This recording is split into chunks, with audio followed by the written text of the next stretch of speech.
This is One-on-One.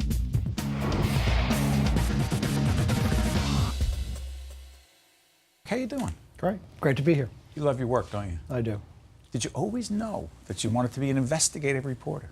It was actually the bombing of Pan Am 103 that got me interested. I was studying abroad in London, and tragically, 2 of my classmates were killed on that flight. And I watched how the media and journalists had exposed some of the failings in airport security and the lack of security, the lack of training, and the reporting was extraordinary. There's one example of bomb-sniffing dogs at airports. And they weren't. They were released from a local kennel and couldn't tell the difference between dog food and a bomb. So I thought the reporting was extraordinary, and those reporters sort of became my heroes, and I sort of followed that path after that event, both because of the personal heartbreak and also because of the heroes I saw doing that type of reporting work, exposing wrongdoing. Where'd you grow up? I grew up in Teaneck, New Jersey, right here, You Jersey did? boy. Northern New Jersey. That's right. You know what's interesting? You grew up in Teaneck, and one of the first times I really knew how good a reporter you were and are, 2002, in the fall of 2002, October, I remember 2 things that were significant happened. Our son Nick was born. He was 10 as we do this program. But also, right at the same time, Bob Torricelli, U.S. Senate race, you do a report about him, a 40-minute report, no commercials, that was the most significant reporting that I saw done on it. Set it up. Yeah, it was a privilege. It was like working for PBS and Frontline. Had the opportunity to get in with some sources who were working this case. And set up the story. Not everyone may know. Right. Well, Senator Torricelli, a very powerful politician. Yep. The Senate was hanging in the balance between Democrat and Republican. And there were allegations that he had been with a fundraiser who was literally serving as his personal ATM. But there was no corroboration for this. And literally allegations of tens of thousands of dollars in cash payments and gifts. And we began digging and digging. Remember, this is coming off the heels of the 9/11 attacks. So right. We began paying attention to other news after about a year. And we started to focus and zero in and say, wait, there's something really wrong here. And we were able to get an interview with David Chang, the fundraiser, in prison. He's in prison. The senator was never charged. What's going on here? And then we went digging for documents and corroborating evidence, literally going from merchant to merchant to merchant across New Jersey. And we were able to obtain receipt after receipt after receipt that showed purchases by David Chang, deliveries to the home address of Senator Torricelli. We were able to document tens of thousands of dollars. I think it was 30,000 plus in gifts and those allegations. And the senator had been denying it all along, just flat out denied it. And we kept asking him for comment, and he just refused to talk about it. 4 days after that, Senator Torricelli drops out of the race. Right. It was an extraordinary experience. I didn't expect that to happen. I thought he was going to step up and at least answer some questions and provide some sort of explanation. But it was it was like a mini Watergate, if you will, New Jersey's Watergate in some ways, taking out a politician who, it appeared, really abused his office. You have the huge story that fascinated me and fascinated many others, the so-called Mafia Cops case. Talk about it. Yeah, there were 2 officers who were sworn to uphold the law and literally got in bed with organized crime figures and some murderous organized crime figures carrying out hits across the city. It was shocking allegations, and there were some rumblings about it years ago, but it was never followed up. And then we were fortunate enough to get a tip from law enforcement that the investigation was heating up and arrests were expected, and we managed to have cameras in place both here in New York and in Las Vegas where arrests happened, and we were able to break the story, and it just went off from there, and it became a sensational story for weeks here in New York City. When you're in the middle of it, by the way, give some credit to the folks. I mean, there's so many people behind the scenes here at WNET and the Caucus Educational Corporation that make things happen. People, the cameras and the crew and our producers and our researchers and our director and everyone else who make things happen and make our lives easier. Who on your team makes it happen? No, I have 2 producers who are really a great help to me. There's a gentleman now with me named Shimon Prokupez, who is really works around the clock working law enforcement sources. And I also have a retired FBI agent by the name of Joe Valaquette, who works behind the scenes and sort of guides me and is an experienced agent and knows law enforcement. Yeah. Yes, was the spokesman for quite a time, lived through 9/11, literally was down at Federal Plaza just blocks away when the planes hit. So, he can sort of guide us and help us and is the adult in the room, if you will, on these controversial and sensitive stories. So it's a privilege to work with him.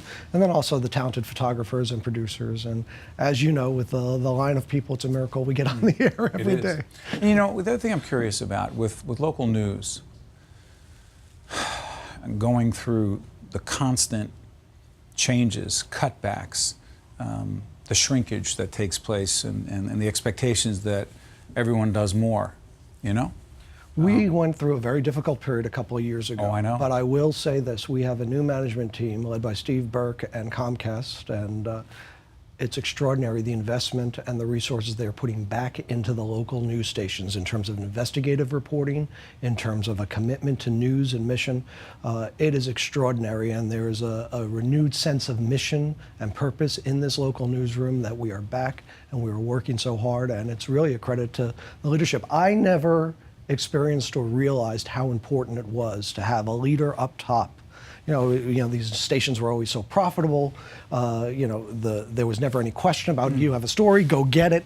The dollars and cents were not really that much of a conversation in newsrooms until the recession a few years ago. And now again we have a corporate leadership that is back in the newsroom and saying you got a story, go get it, we back you, and it makes a huge difference after missing that for a bit of time. You used to be with WPIX here in New York, right? You come over to WNBC, NBC4. And just being in this business and knowing some of our colleagues who have lost their gigs and unfortunately, in some cases, not gotten their sea legs back. And you see it, and it's tough. I often wonder, because I've thought about this myself, and I wonder if you ever think about it. Do you ever wonder what your life would be like, it may sound like a weird question, if you weren't on TV, if you weren't doing this? Every day I say I should have gone to Wall Street and made my millions.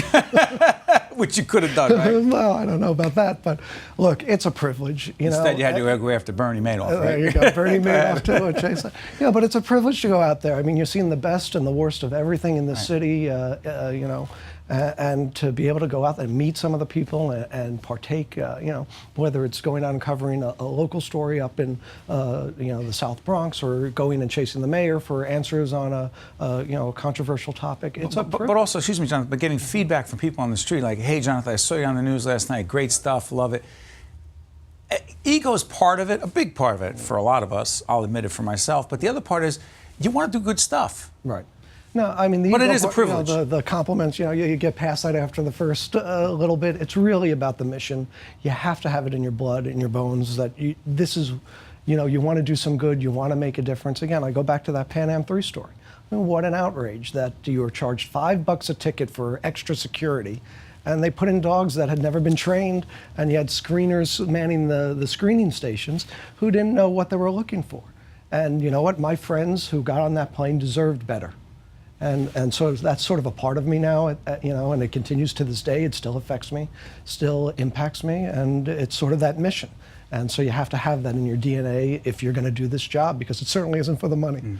Well, you have it in your DNA, and unfortunately it happened for a terrible thing happened, and you've taken that and taken it to a very good place, a meaningful place. I can't ask you what you're working on today because you're an investigative reporter and that wouldn't work.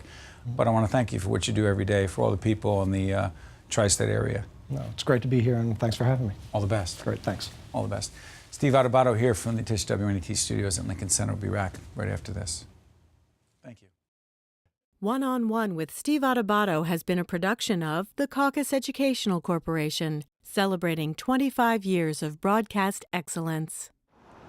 This special edition of One-on-One with Steve Adubato is brought to you from the Tisch WNET studios at Lincoln Center. Funding has been provided by Hackensack University Medical Center, Berkeley College, TD Bank, Qualcare Inc., a local managed care company covering 750,000 New Jersey residents, the law firm of Gibbons PC, Verizon Communications, and by the Russell Berry Foundation. Promotional support provided by the Star Ledger and NJ.com, Everything Jersey, and by the New Jersey Business and Industry Association and its monthly magazine, New Jersey Business. Transportation provided by Airbrook Limousine, serving the metropolitan New York, New Jersey area. One-on-One with Steve Adubato has been produced in partnership with St. Joseph's Healthcare System.